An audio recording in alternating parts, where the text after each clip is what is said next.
सर्वप्रथमे सर्वशक्तिमान प्रभुଙ୍କର धन्यवाद हो। प्रभु जीशुଙ୍କର मधुर नामରେ ସମସ୍ତଙ୍କୁ ମୁଁ ହାର୍ଦ୍ଦିକ ଅଭିନନ୍ଦନ शुभेच्छा ज्ञापन करे। ଆଜିର ବାକ୍ୟ ଆଲୋଚନା କାର୍ଯ୍ୟକ୍ରମ ସମସ୍ତଙ୍କୁ ସ୍ୱାଗତ କରୁଛି। ତେବେ ଆଜିର ଆଲୋଚନା ନିମନ୍ତେ ଆପଣମାନେ ମୋ ସହିତ ବାଇବଲରେ ଦ୍ୱିତୀୟ ରାଜାବଳୀ ତାର 5 ପର୍ବ ଖୋଲିକି ରଖନ୍ତୁ, ଆଲୋଚନା କରିବା ପାଇଁ ସୁବିଧା ହେବ। ତେବେ ଏଠାରେ ଆମେ ଦେଖୁଛୁ ଆରାମୀୟ ରାଜାଙ୍କର ଜଣେ ସେନାପତି ଥିଲେ ନାମାନ, ତାଙ୍କ ବିଷୟରେ ରହିଅଛି ଏ ବିଷୟ। ତ ନାମାନ ଜଣେ ପରାକ୍ରମଶାଳୀ ବ୍ୟକ୍ତିତ୍ୱ ଥିଲେ। ସେ ଆରାମୀୟ ମାନଙ୍କୁ ଅନେକ ଜୟ ପ୍ରଦାନ କରିଥିଲେ। ସେ କୁଷ୍ଠୀ ଥିଲେ। ତେବେ ପୁରାତନ ନିୟମରେ କୁଷ୍ଠ ରୋଗ ବହୁତ ମାରାତ୍ମକ ରୋଗ ଭାବରେ ଦେଖାଯାଉଥିଲା। ତେବେ ସେଇ କୁଷ୍ଠ ରୋଗରେ ନାମାନ ଆକ୍ରାନ୍ତ ଥିଲେ। ତେବେ ତାଙ୍କର ସେଇ ସମୟରେ ଜଣେ ଇସ୍ରାଏଲ ବାଳିକାକୁ ଅପହରଣ ବା ବନ୍ଦୀ କରି ଅଣାଯାଇଥିଲା ତାଙ୍କ ଦେଶକୁ, ଆରାମୀୟ ଦେଶକୁ। ଏବଂ ସେଇ ବାଳିକା ନାମାନଙ୍କର ସ୍ତ୍ରୀ ତାଙ୍କର ସେବା କରୁଥିଲା। ସିଏ ସେଇ ସମୟରେ ସେଇ ତାଙ୍କର ଯିଏ ନାମାନଙ୍କର ଭାର୍ଯ୍ୟା ବା ସ୍ତ୍ରୀ ଥିଲେ, ତାଙ୍କୁ ସେ କହିଲା ଯେ ଯଦି ଆମର ମାଲିକ ଅର୍ଥାତ୍ ନାମାନ ସିଏ ଯଦି ଆମ ଦେଶକୁ ଯିବେ, ଅର୍ଥାତ୍ ଇସ୍ରାଏଲ ଦେଶକୁ ଯିବେ, ତେବେ ନିଶ୍ଚିତ ଭାବରେ ସେ ରୋଗରୁ ମୁକ୍ତ ହେବେ, ସେ ରୋଗରୁ ସୁସ୍ଥ ହେବେ ବୋଲି ସେ କହିଲା। ଆଉ ଏଇ କଥାକୁ ତାଙ୍କ ସ୍ତ୍ରୀ ନାମାନକୁ କହିଲେ। ଏବଂ ନାମାନ ଯେତେବେଳେ ଶୁଣିଲା ଏ ବିଷୟ, ସେତେବେଳେ ସେ ତାଙ୍କର ରାଜା ଅର୍ଥାତ୍ ସେ ଆରାମୀୟ ରାଜାଙ୍କ ଠାରୁ ଚିଠି କରି ନେଲା ଇସ୍ରାଏଲ ରାଜା ପାଖକୁ। ଏବଂ ସେଠାରେ ଯାଇ ସେ ଇଲିଶା ପାଖକୁ ଗଲା ଏବଂ ଇଲିଶାଙ୍କ ପାଖରୁ ସେ ସୁସ୍ଥତା ପ୍ରାପ୍ତ ହୋଇ ଘରକୁ ଆସିଲା ବେଳେ ଅନେକ ବିଷୟ ତ ଅଛି ଏଠି, ଆପଣ ସେସବୁ ଜାଣିବା ପାଇଁ ବୋଲିକିରି 5 ପର୍ବ 1 ପଦରୁ 27 ପଦ ପୁରା ପଠନ କରନ୍ତୁ। ଏଠାରେ ସବୁ ନାମାନଙ୍କ ବିଷୟରେ, ତାପରେ ଇଲିଶାଙ୍କ ବିଷୟରେ, ତାପରେ ଗେହଜଙ୍କ ବିଷୟରେ ମଧ୍ୟ ଲେଖାଯାଏ। ତେବେ ଇଲିଶା, ଏଠି ମୁଁ ସର୍ଟରେ କହୁଛି, ବହୁତ ସମୟ ଅଭାବରୁ ସର୍ଟରେ କହୁଛି। ତେବେ ଇଲିଶା ପାଖକୁ ଯାଇ ନାମାନ ସୁସ୍ଥତା ପ୍ରାପ୍ତ ହେଲା ଏବଂ ଆସିଲା। ସେତେବେଳକୁ ସେ କ'ଣ କଲା ଯେ ଇଲିଶାଙ୍କୁ ଅନେକ ଧନ ବା ସୁନା ରୂପା ସେ ନେଇଥିଲା, ସେସବୁ ଦେବାକୁ ଚେଷ୍ଟା କଲା, କିନ୍ତୁ ସେ ଗ୍ରହଣ କଲେ ନାହିଁ ଇଲିଶା। ଆଉ ସେ ସମୟରେ ନାମାନ ତାଙ୍କୁ ଗୋଟେ ଅନୁରୋଧ କଲା ଯେ ସେ 2 ଖୋଚର ମାଟି ନେବା ପାଇଁ ଅନୁରୋଧ କଲା। ଅର୍ଥାତ୍ ସେ କହିଲା ଯେ ମୁଁ ଜାଣିପାରିଛି ଯେ ତମ ପ୍ରଭୁ ଠାରୁ ଆଉ କେହି ମଧ୍ୟ ପ୍ରଭୁ ନାହାନ୍ତି। ଏକମାତ୍ର ପ୍ରଭୁ ତମର ପ୍ରଭୁ, ତମେ ଯାହାକୁ ସେବା କରୁଛ ସେ ହିଁ ଏକମାତ୍ର ପ୍ରଭୁ, ଆଉ ମୁଁ ମଧ୍ୟ ତାଙ୍କୁ ସେବା କରିବି।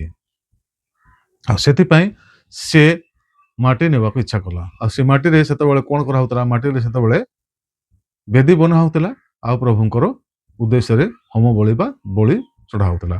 ଆଉ ନାମାନ ମଧ୍ୟ କଲା ଯେ ମୁଁ ମଧ୍ୟ ଏଇ ପ୍ରଭୁଙ୍କୁ ସେବା କରିବି। ତେବେ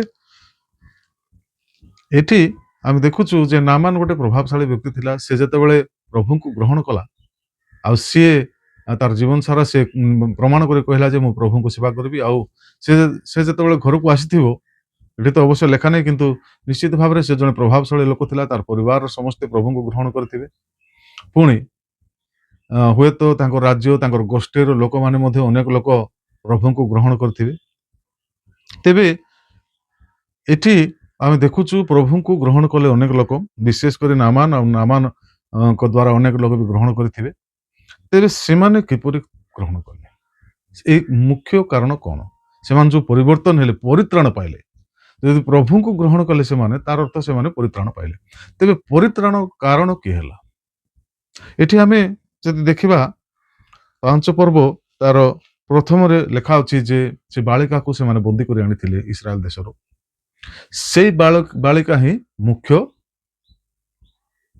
ବିଷୟ, ଯାହା ଦ୍ୱାରା କି ଏମାନେ ପରିତ୍ରାଣ ପାଇଲେ, ନାମାନ ଏବଂ ତାଙ୍କର ଗୋଷ୍ଠୀ। ତେବେ ସେଇ ବାଳିକାକୁ ଏମାନେ ବନ୍ଦୀ କରି ଆଣିଥିଲେ, କିନ୍ତୁ ସେଇ ବାଳିକା ହିଁ ଏମାନଙ୍କୁ ସୂଚନା ଦେଲା ଯେ ପ୍ରଭୁଙ୍କ ପାଖକୁ ଯିବା ପାଇଁ ଏବଂ ଇସ୍ରାଏଲ ଦେଶକୁ ଯିବା ପାଇଁ, ଏବଂ ତ ଦ୍ୱାରା ସେ ନାମାନ ସେ ସୁସ୍ଥତା ପ୍ରାପ୍ତ ହେଲେ। ତେବେ ଆମେ ଦେଖୁଛୁ ଯେ ସେ ଝିଅ ବିଷୟରେ ଆମେ ଟିକେ ଆଲୋଚନା କରିବା ଅଳ୍ପ ସମୟ। ତେବେ ସେଇ ଝିଅ, ସେଇ ଯୋଉ ବାଳିକା ଲେଖାଯାଏ ଏଠି, ତ ସେ ଯଦି ମୁଁ ଚିନ୍ତା କରୁଛି ସେ ଜଣେ ପ୍ରଭୁଙ୍କୁ ଜାଣିଥିବା ବାଳିକା ଅଟେ। ସେ ପ୍ରଭୁଙ୍କୁ ଭଲ ଭାବରେ ଜାଣିଛି, ଆଉ ଅନେକ ଆଶ୍ଚର୍ଯ୍ୟ କର୍ମ ମଧ୍ୟ ସେ ଦେଖିଛି ତାର ଜୀବନରେ। ତେବେ ଏଠାରେ ଆମେ ସେଇ ଝିଅ ବିଷୟରେ ଅଳ୍ପ ସମୟ ଆଲୋଚନା କରିବା। ଆଉ ଲେଖାଯାଏ ଯେ ସେଇ ଝିଅକୁ ବନ୍ଦୀ କରି ନିଆଯାଇଥିଲା, ଆଉ ସିଏ ନାମାନଙ୍କର ସ୍ତ୍ରୀଙ୍କର ସେବା କରୁଥିଲା। ତ ଏଠି ଆମେ ଗୋଟେ ବିଷୟ ଟିକେ ଚିନ୍ତା କରିବା ଯେ ସେ ଝିଅ ଯଦି ବନ୍ଦୀ ଅବସ୍ଥାରେ ଯାଇଥିଲା, ତାର ମନକୁ ନିଶ୍ଚିତ ଭାବରେ କଷ୍ଟ ଲାଗୁଥିବ, କାରଣ ସେ ନିଜର ପରିବାରକୁ ଛାଡ଼ିକିରି ଆସିଛି, ତାର ପରିବାର ତାଠୁ ଦୂରରେ ଅଛନ୍ତି, ପୁଣି ଏବେ ସେ ବିଦେଶରେ ସେ ଲୋକଙ୍କର ସେବା କରୁଛି, ଗୋଟେ ଚାକରାଣୀ ଭାବରେ ସେ ସେବା କରୁଛି, ତାକୁ ସେଟା ହୁଏତ କଷ୍ଟ ହଉଥିବ। ତାର ମନରେ ଏଇମାନଙ୍କ ପ୍ରତି, ଅର୍ଥାତ୍ ନାମାନ ତାଙ୍କର ପରିବାର, ଏଇ ଯୋଉ ଆରାମୀୟ ଲୋକମାନଙ୍କ ପ୍ରତି ସେ ତାର ଘୃଣା ମନୋଭାବ ବି ଥାଇପାରେ, କାରଣ ତାକୁ ଅପହରଣ କରି ବନ୍ଦୀ କରି ଅଣାଯାଇଛି। ହୁଏତ ଏମାନଙ୍କୁ ସେ କ୍ରୋଧ କରୁଥିବ, ମନେ ମନେ କ୍ରୋଧ ହଉଥିବ ଏମାନଙ୍କର ଉପରେ। ତ ତଥାପି ସିଏ ଗୋଟେ ଉତ୍ତମ ପ୍ରଭୁଙ୍କର ଲୋକର ପରିଚୟ ଦେଇଛି, କାରଣ ଏମାନଙ୍କୁ ହୁଏତ ତାର ମନରେ ଆଙ୍କର ପାଇଁ ଗୋଟେ ଭଲ ଭାବନା ନଥିବ, ଖରାପ ଭାବନା ଥିବ, ତଥାପି ତଥାପି ଗୋଟେ ପ୍ରଭୁଙ୍କର ଲୋକ, ଜଣେ ପ୍ରଭୁଙ୍କର ଲୋକ, ଗୋଟେ ଉତ୍ତମ ପ୍ରଭୁଙ୍କର ଲୋକ ଭାବରେ ସେ କାର୍ଯ୍ୟ କରିଛି। ସେ କେଉଁ କାର୍ଯ୍ୟ କରିଛି? ସେ ସୁସମାଚାର ପ୍ରଚାର କରିଛି। ଆମେ ସୁସମାଚାର ପ୍ରଚାର ମାନେ କଣ ଭାବୁଛୁ? ଯେ ଜଣେ ମାଇକ୍ ଧରି ଆଉ 100 ଲୋକ, 500 ଲୋକ, 1000 ଲୋକ ସାମ୍ନାରେ ବାକ୍ୟ ପ୍ରଚାର କରିବା, ଆକୁ ଆମେ ସୁସମାଚାର ପ୍ରଚାର ଭାବୁଛୁ। ହୁଏତ ସେଟା ସତ ବି ଯେ ସେଟା ସୁସମାଚାର ପ୍ରଚାର ହେଇପାରେ, କିନ୍ତୁ ଏଠି ଆମେ ଦେଖୁଛୁ ଏଇ ଝିଅ ଜଣକୁ କହିଲା, କେବଳ ଜଣକୁ। এইটা ମଧ୍ୟ ଗୋଟେ ସୁସମାଚାର। ଏଇ ଯୋଉ ସୁସମାଚାର ପ୍ରଚାର ଦ୍ୱାରା ସେ ଗୋଟେ ପରିବାର ସେମାନେ ପରିବର୍ତ୍ତନ ହେଲେ। ଜଣେ ଏଡେ ବଡ ଲୋକ, ଗୋଟେ ବିକ୍ରମଶାଳୀ ଲୋକ, ସେ ଜାଣିନଥିଲା ପ୍ରଭୁଙ୍କୁ, ସେ ପ୍ରଭୁଙ୍କୁ ଜାଣିଲା, ପରିତ୍ରାଣ ପାଇଲା। ଆଉ ତାର ସେ ଗୋଟେ ପଦକ୍ଷେପ ଯୋଗୁଁ ସେମାନଙ୍କର ପରିବାର, ସେମାନଙ୍କର ଗୋଷ୍ଠୀ ବର୍ଗ ସେମାନେ ପରିତ୍ରାଣ ପାଇଥିବେ। ଦେଖନ୍ତୁ ସୁସମାଚାରର ପାୱାର, ସୁସମାଚାରର ଶକ୍ତି, ସେ ଝିଅର ସୁସମାଚାର ଶକ୍ତି, ସେ ସୁସମାଚାର ପ୍ରଚାରର ଶକ୍ତି। ତେବେ ଆମେ ଦେଖୁଛୁ ଯେ ଆମେ ବାଇବଲରେ ଆମେ ଦେଖୁଛୁ ଯେ ମାଥ୍ୟୁ ତାର 28 ପର୍ବରେ ପ୍ରଭୁ ଯୀଶୁ କହିଛନ୍ତି ଯେ ତମେ ସବୁ ଲୋକ, ସବୁ ଜାତି ପାଖରେ ଯାଇକରି ସୁସମାଚାର ଘୋଷଣା କର, ମୋର ବିଷୟରେ ଶିକ୍ଷା ଦିଅ ବୋଲି କହିଛନ୍ତି। ତେବେ ଆମେ ଭାବୁଛୁ ଯୋଉମାନେ ସୁସମାଚାର ପ୍ରଚାର କରୁଛନ୍ତି ସେମାନଙ୍କୁ ପ୍ରଭୁ ଅର୍ଡର ଦେଇଛନ୍ତି, ସେମାନଙ୍କୁ ପ୍ରଭୁ ଆଦେଶ ଦେଇଛନ୍ତି କି? ତେବେ ଯଦି ଆମେ ଦେଖିବା ତାହେଲେ ଆମେ ଭାବୁଛୁ ଯେ ଗୁରୁ, ପ୍ରାଚୀନ ପାଳକ ଏମାନଙ୍କୁ ହିଁ ପ୍ରଭୁ ଆଦେଶ ଦେଇଛନ୍ତି କି? ବଡ ବଡ ଲୋକ କରୁଛନ୍ତି। ତ ପ୍ରତ୍ୟେକ ଖ୍ରୀଷ୍ଟିଆନ ଯିଏ ବି ପ୍ରଭୁଙ୍କୁ ବିଶ୍ୱାସ କରୁଛନ୍ତି, ଯିଏ ଯୋଉ ଖ୍ରୀଷ୍ଟଙ୍କୁ ବିଶ୍ୱାସ କରି ଖ୍ରୀଷ୍ଟିଆନ ହେଇଛନ୍ତି, ସମସ୍ତଙ୍କୁ ଆଦେଶ ଦିଆଯାଇଛି ଯେ ସମସ୍ତେ ପ୍ରଭୁଙ୍କର ରାଜ୍ୟ ପାଇଁ କାର୍ଯ୍ୟ କରିବେ। ତେବେ ଆମେ ଆଜି ନିଜେ ଚିନ୍ତା କରିବା ଦରକାର ଯେ ଆମେ ସୁସମାଚାର ପାଇଁ କଣ କରୁଛୁ? ସୁସମାଚାର ଆମେ ନିଜେ ପ୍ରଚାର କରିପାରୁଛୁ କିମ୍ବା ସୁସମାଚାର ପ୍ରଚାରର ଅଂଶୀ ହଉଛୁ, ବା ସୁସମାଚାର ପ୍ରଚାର କାର୍ଯ୍ୟର ଆମେ କୌଣସି ଗୋଟେ କାର୍ଯ୍ୟ କରୁଛୁ? ତେବେ ଆମେ ଦେଖିବା ଏଠି ଗୋଟେ ବିଷୟ ମୁଁ କହିବାକୁ ଚାହେଁ, ଫିଲିପିଓ ତା 4 ପର୍ବ 3 ପଦ, ଏଇଟା ମୁଁ ପରେ ପଢିବେ, ମୁଁ ଖାଲି କହିଦଉଛି। ଯେଉଁ ଜନ ସୁସମାଚାର ପ୍ରଚାର କରେ ବା ସାହାଯ୍ୟ କରେ, ତାର ନାମ ଜୀବନ ପୁସ୍ତକରେ ଲେଖାଯାଏ। ଆମେ ଭାବିବା ନାହିଁ ଯେ ସୁସମାଚାର ପ୍ରଚାର କଲେ କଣ ହେବ। ଏହା ପ୍ରଭୁଙ୍କର ଗୋଟେ ଆଦେଶ, ଯୀଶୁ ଖ୍ରୀଷ୍ଟଙ୍କର ଆଦେଶ, ମହାନ ଆଦେଶ ଏଟା। ଆକୁ ଆମେ ପାଳନ କରିବା, ଗୋଟେ ଖ୍ରୀଷ୍ଟିଆନ ଭାବରେ ପାଳନ କରିବା ଦରକାର। ପୁଣି ଏଠି ମଧ୍ୟ ଲେଖା ଅଛି ଯେ ଯେଉଁ ଜନ ସୁସମାଚାର ପ୍ରଚାର କାର୍ଯ୍ୟରେ ସାହାଯ୍ୟ କରେ, ତାର ନାଁ ଜୀବନ ପୁସ୍ତକ ଲେଖାଯିବ। ଆଉ ସମସ୍ତେ ଜାଣିଛନ୍ତି ଯେ ଜୀବନ ପୁସ୍ତକ କେତେବେଳେ ଖୋଲା ହେବ? ଯେତେବେଳେ ପ୍ରଭୁଙ୍କର ଦ୍ୱିତୀୟ ଆଗମନ ହେବ। ଆଉ ସେ ସମୟରେ ସେ ଜୀବନ ପୁସ୍ତକ ଖୋଲା ହେବ, ଏବଂ ସେଇଠାରେ ସେ ଜୀବନ ପୁସ୍ତକରେ ଯାହାର ନାଁ ନାହିଁ ତାକୁ ଅଗ୍ନିମୟ ହ୍ରଦରେ ପକାଯିବ, ସ୍ୱର୍ଗକୁ ନିଆଯିବ ନାହିଁ। ତେବେ ଆମେ ଏଠାରେ ଆମେ ଚିନ୍ତା କରିବା ଯେ ଯଦି ଆମେ ସୁସମାଚାର ପ୍ରଚାର କାର୍ଯ୍ୟ କରୁଛୁ, ତାହେଲେ ଜଣଙ୍କର ପରିତ୍ରାଣର କାର୍ଯ୍ୟ, ଜଣଙ୍କର ପରିତ୍ରାଣର କାରଣ ହଉଛି। ପ୍ରଭୁଙ୍କର ଆଦେଶକୁ ପାଳନ କରୁଛୁ, ପୁଣି ଜୀବନ ପୁସ୍ତକରେ ଆମର ନାଁ ଲେଖା ହେବ। ତ ଆଜି ଆମେ ନିଜକୁ ପ୍ରଶ୍ନ କରିବା ଦରକାର ଯେ ଆମେ ସୁସମାଚାର କାର୍ଯ୍ୟରେ କେତେ ଦୂର ଅଂଶଗ୍ରହଣ କରିଛୁ। ଯଦି ଆମେ ସୁସମାଚାର କାର୍ଯ୍ୟରେ ଅଂଶଗ୍ରହଣ କରୁନୁ, ତାହେଲେ ଆମେ ନିଜକୁ ଆମେ ଆଜି ପ୍ରଶ୍ନ କରିବା ଦରକାର ଯେ ଆମେ ଗୋଟେ ଖ୍ରୀଷ୍ଟିଆନ ଭାବରେ ଆମର କର୍ତ୍ତବ୍ୟକୁ ପାଳନ କରୁଛୁ। ଆମେ ପ୍ରତ୍ୟେକ ଖ୍ରୀଷ୍ଟିଆନ ଲୋକଙ୍କର ଗୋଟେ କର୍ତ୍ତବ୍ୟ ରହିଛି ଯେ ପ୍ରଭୁଙ୍କର ବିଷୟକୁ, ପ୍ରଭୁଙ୍କର ସୁସମାଚାରକୁ ଆମେ ଜଗତର କଣେ ଅନୁକୋଣେ ଆମେ ପହଞ୍ଚାଇବା। ତେବେ ଦେଖୁଛୁ ଏ ଝିଅ, ଛୋଟ ଝିଅ, ତାର ଦ୍ୱାରା ଯାହା ହେଲା ସେ ସେଟା କଲା। ଆମେ ଭାବବା ନାହିଁ ଯେ ଆମେ ମଧ୍ୟ ମାଇକ୍ ଧରି ପ୍ରଚାର କରିବାକୁ ପଡିବ। ହୁଏତ ଆଜି ଆମେ ମାଇକ୍ ଧରି ଆମେ ପ୍ରଚାର କରିବା ପାଇଁ ସମର୍ଥ ନୁହେଁ, କିନ୍ତୁ 10 ଲୋକ ବସେଇ କହିବା ପାଇଁ ଆମେ ସମର୍ଥ, କିନ୍ତୁ ଗୋଟେ ଲୋକ କହିପାରିବା ଆମର ଜୀବନ କାଳରେ ଆମେ ଜଣେ ମଧ୍ୟକୁ ଆମେ ପ୍ରଭୁଙ୍କର ନିକଟକୁ ଆଣିବା। ଯିଏ ପ୍ରଭୁଙ୍କୁ ଜାଣିନାହିଁ ସେହିପରି ବ୍ୟକ୍ତିକୁ ଆମର ଜୀବନ କାଳରେ ଜଣକୁ ମଧ୍ୟ ଆମେ ପ୍ରଭୁଙ୍କର ବିଷୟରେ କହିବା ଆଉ ପ୍ରଭୁଙ୍କର ବିଷୟ ଦ୍ୱାରା ସେ ପରିତ୍ରାଣ ପାଇବ।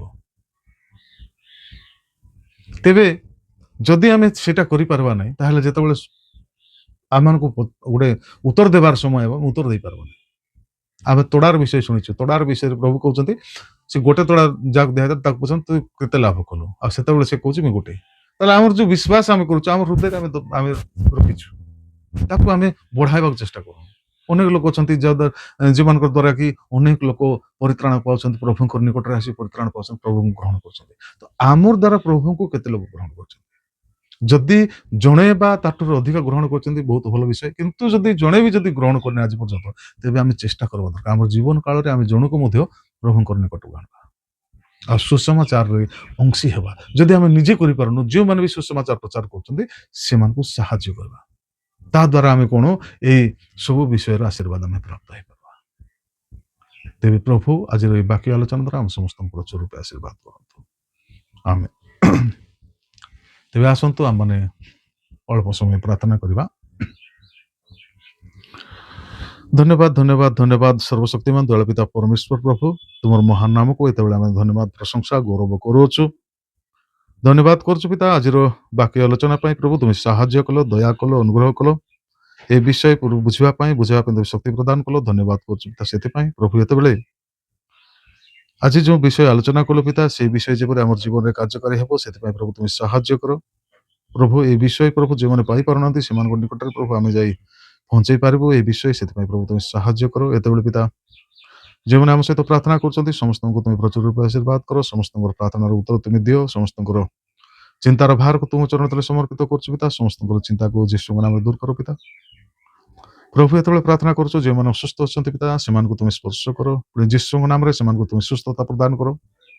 ପ୍ରଭୁ ଏତେବେଳେ ପିତା ପ୍ରାର୍ଥନା କରୁଛୁ ପାଠ ପଢୁଥିବା ପୁଅ ଝିଅ ପାଇଁ ପିତା, ସମସ୍ତଙ୍କୁ ତୁମ ଜ୍ଞାନ ବୁଦ୍ଧି ଦେଇ ଆଶୀର୍ବାଦ କର ପିତା। ସମସ୍ତେ ଯେପରି ପ୍ରଭୁ ତାଙ୍କର ପାଠ ପଢାରେ ଉତ୍ତମ ଭାବରେ କୃତକାର୍ଯ୍ୟ ହେବେ ସେଥିପାଇଁ ପ୍ରଭୁ ତୁମେ ସାହାଯ୍ୟ କର।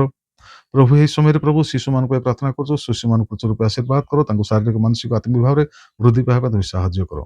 ପ୍ରଭୁ ଏତେବେଳେ ପିତା ସମସ୍ତ ବିଷୟ ପାଇଁ ଧନ୍ୟବାଦ ଦଉ ପ୍ରାର୍ଥନା ଯୀଶୁଙ୍କ ନାମରେ ମାଗୁଅଛୁ, ଆମେନ୍। ଶାନ୍ତି।